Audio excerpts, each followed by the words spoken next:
Yannick Jadot, que peut-on attendre du sommet de Lima? Est-ce qu'on peut vraiment sortir de la déprime issue de l'échec de la conférence de Copenhague en 2009?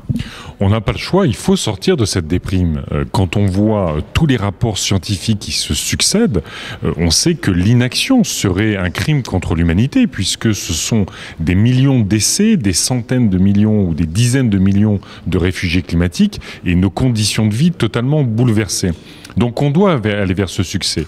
Mais pour aller vers ce succès, c'est évidemment une responsabilité des chefs d'État et de gouvernement pour que les États annoncent des ambitions de réduction des émissions de gaz à effet de serre à la hauteur des enjeux pour rester sous 2 degrés de réchauffement.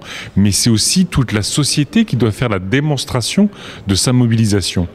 On voit des villes, des régions, encore une fois partout dans le monde, s'engager. Donc la société est mobilisée, l'économie pro-climat existe déjà. C'est aux chefs d'État et de gouvernement de créer le cadre pour que tout ça se développe. C'est bon pour le climat, c'est bon pour l'emploi, c'est bon pour les activités économiques. Est-ce que le récent accord sino-américain est de bon augure? Suffit-il? On sait qu'il y a à côté de ça toujours les résistances de la Russie notamment.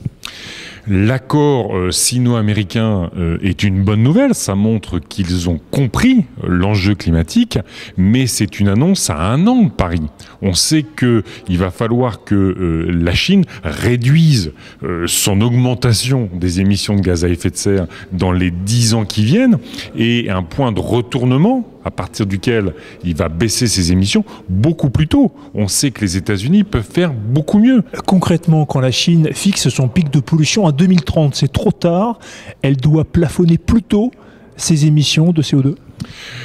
Annoncer un pic d'émissions, c'est une bonne nouvelle. Mais on sait que si la Chine produit énormément de gaz à effet de serre d'ici ce pic et qu'elle commence à réduire trop tard, ce sera une catastrophe pour l'humanité. Donc la Chine doit faire mieux, plus intensément et plus vite.